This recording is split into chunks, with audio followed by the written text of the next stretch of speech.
So it turns out I was probably wrong about Black Panther Wakanda Forever.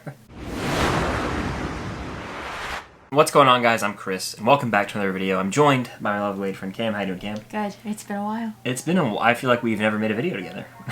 It's been that long. We're still dating, for those wondering.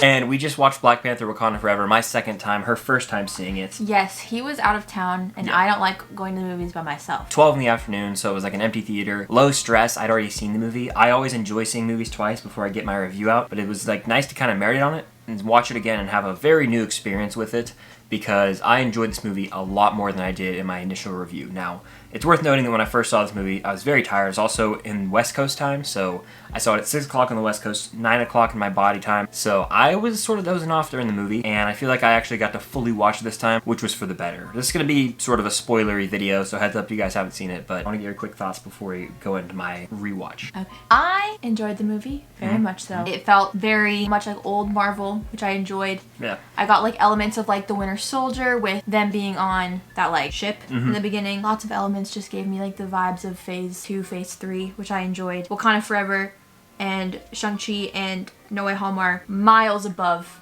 any other movie we've gotten in Phase 4. Like, the stark difference between what Wakanda Forever was and what Thor: Love and Thunder was is so insane. It's just a way better movie. It's literally like the three movies you just mentioned are on their own plane, and then everything else is significantly below it. Even though I'm a Black Widow defender. This is the first time in a very long time that I've laughed at a Marvel project, and I wasn't laughing. That includes TV shows, by the way. Yeah. I wasn't laughing because the person made a joke necessarily. I was laughing because of the way the joke was said and like the delivery of the line. Not like the obvious slapstick, is that the word? Yeah, it's like, humor or that like Thor's on the nose done. humor. Like Thor humor, She-Hulk humor. That's not really my thing. Riri Williams humor, that's my thing. Yeah. That girl is so funny. Yeah, and it's like we live in a world where Marvel movies are always trying to insert humor whenever.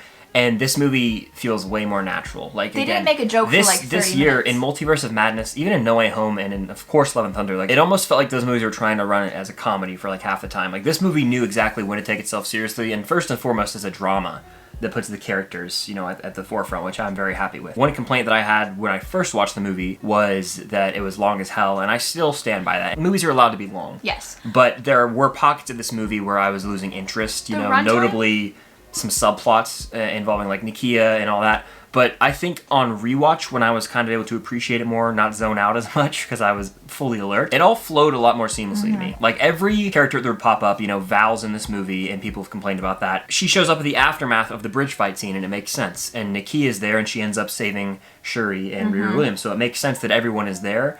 It all flowed a lot better than I remembered on first watch. I went into this movie like almost a week after it came out, so I had been able to see a lot of people's thoughts and reviews, and one of the things that I saw, not just you, but like other people say, was like pacing was weird, or like a lot of subplots didn't make sense. I knew a lot of people didn't like Valentina's little subplot, and when I'm watching the movie, I was like, I don't understand how people complained about this. Personally, I was like, I think it's fine. Valentina's in here for literally 5 minutes, but I'm also number1 director Contessa Valentina Allegra de Fontaine stan. I love her. Esteban Julio Ricardo, blah, blah, blah. Esteban Julio Ricardo Montoya de Rosa Ramirez.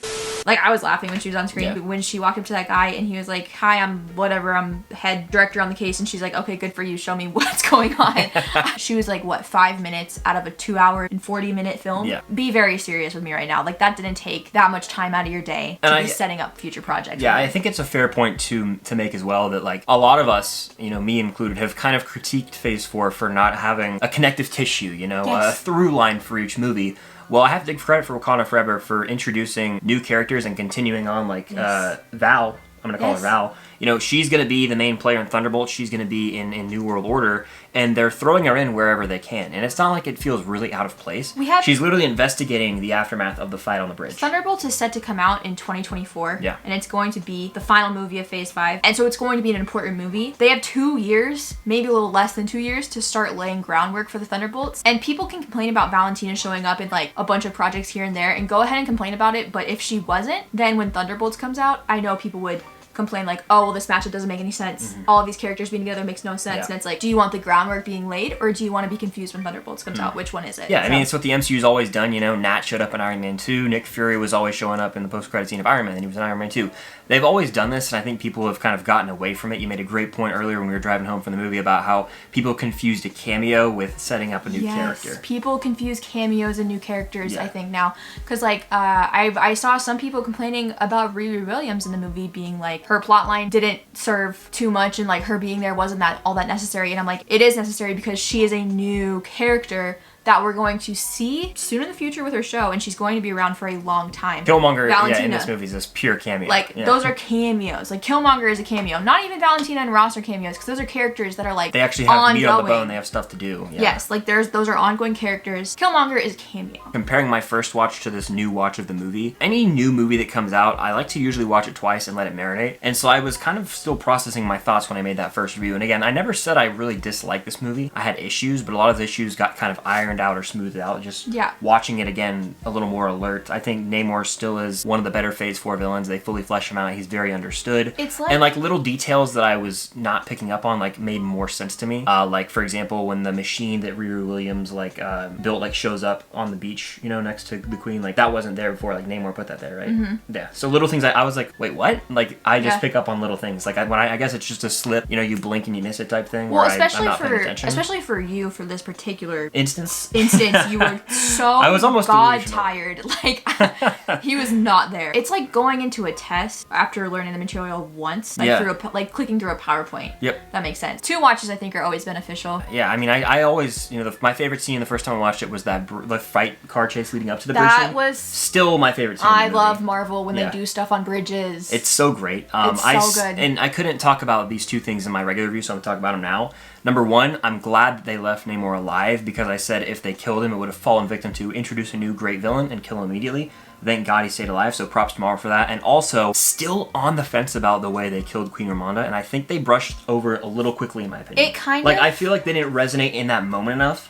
Yeah. It happened so quickly. It's like, you know, a lot of people say Nat's death felt a little rushed. It was sort of like that. I'm going to equate it to Eddie's death in Stranger Things. Okay. Not only did it feel like it got brushed over very quickly, but it also kind of felt unnecessary to kill her. Yeah. I feel like the reason that they killed the queen is threefold. 1, I think they needed Shuri to be queen, even though they really didn't. Is she even queen? ? Is M'Baku king? I don't know how that works. Number 2, it's possible that the actress was like, I don't really want to do another Black Panther movie after this. Maybe it had to do with the passing of Chadwick, like weighing very heavily on her, whatever it may be. I feel like it's very possible that she was like, I'll come back for this one because we don't have Chadwick, but after this, I really don't want to do another Black Panther movie. And then the third reason is I feel like in the future, if they ever have to visit the ancestral plane again, they're like, we need a character to be in the ancestral plane that we know and that is good. We could have King T'Chaka, but like we never really knew him all that well in the first place, right? There's Killmonger, but he's not a good person, so we don't want him. And then obviously we cannot have T'Challa in the ancestral plane because Chadwick Boseman is no longer with us. So if they ever do need to do stuff with the ancestral plane, they have her. Real quick, one thing that I kind of didn't care for was the whole Nakia storyline, and on rewatch, I went to go to the bathroom in a scene right when she walked in, and I was like, oh, it made a lot more sense. I saw her like mourning T'Challa with Queen Ramonda, and it just added another thing to it. So if you can hold it, you know, it's a good. I never go to the bathroom. I just really. He doesn't. When he told me that he went to the bathroom, I was like, you must have had to really pee. I knew I wasn't gonna make it, and it felt like a slow part. We've been dating for 6 years, and I've never really seen you gone to the bathroom during a movie unless you've seen it before already. Yeah. And before you give some more thoughts, I want to say I still at this moment in time prefer the first Black Panther, and I have Wakanda Forever right below this one, and they are not in my top 10 in the MCU. They're like in the teen range. I feel like we're at a point in the MCU where that's not like a bad thing. No, like people are like, oh, you hate it. Like, no, there's 30 movies. Yeah, there's 30 movies in the MCU. If it's in your top 2/3 of your list, it's a good movie. I agree. Shuri comes down in the Black Panther suit and the score swells. Like, I got absolute chills. The score throughout the whole movie was really good.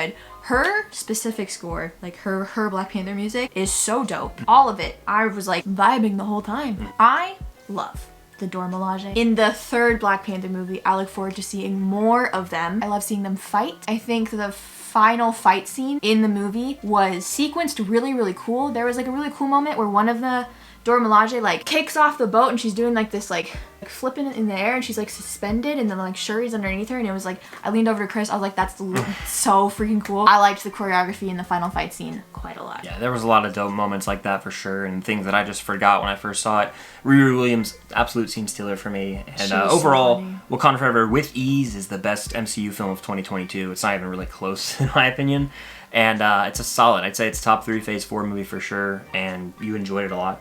I enjoyed it a lot. I also love M'Baku. Yeah. So I loved seeing him. Yeah. I love Winston Duke. I could never get enough of M'Baku. I love him. It ended perfectly too. The final minute with her, I mean, that was sad. You know? I thought that I was going to make it through the movie without really crying. Because here's the thing. We had a little kid in our theater who was like mumbling and like kind of talking. Yeah, thank God I saw the movie like, before this because terrible parenting. Like, leave the theater if your kid doesn't shut up. I get they definitely win at 12 because they're like, not a lot of people are there, so it's like the least disturbing time, I guess. So like in the intro when it was all really quiet, I didn't feel it as much because the kid was talking. And then I teared up when the queen died. I think Letitia's acting during that scene was so good. Like the scream that she let out, I was like, oh, I only teared up. I didn't really like cry. And then we got to the end of the film and we had all like the shots of Chadwick and Letitia from the first movie and I was like, oh, now they got me. And then I was crying and then I recovered and then we had the post-credit scene and then I started crying again when that cute little boy was like, hello. And I was like, oh. So in conclusion, I like Black Panther Wakanda Forever a lot more on rewatch. I still prefer the first film. But what do you guys think of Wakanda Forever? Let us know in the comments down below. Be sure to hit that like button. Subscribe to Cam and follow her on all of her social medias linked down below. Do you give rankings anywhere in your reviews? No. You'll have to check out our Letterboxd to see how many stars we give it. And if you follow me, I won't. I abandoned rating movies entirely. Maybe I'll make a video about that one day. But thank you guys for watching, and until next time, we'll see you guys later. Maybe in the Individual Podcast one day. Maybe. We have a sign for it. Yeah.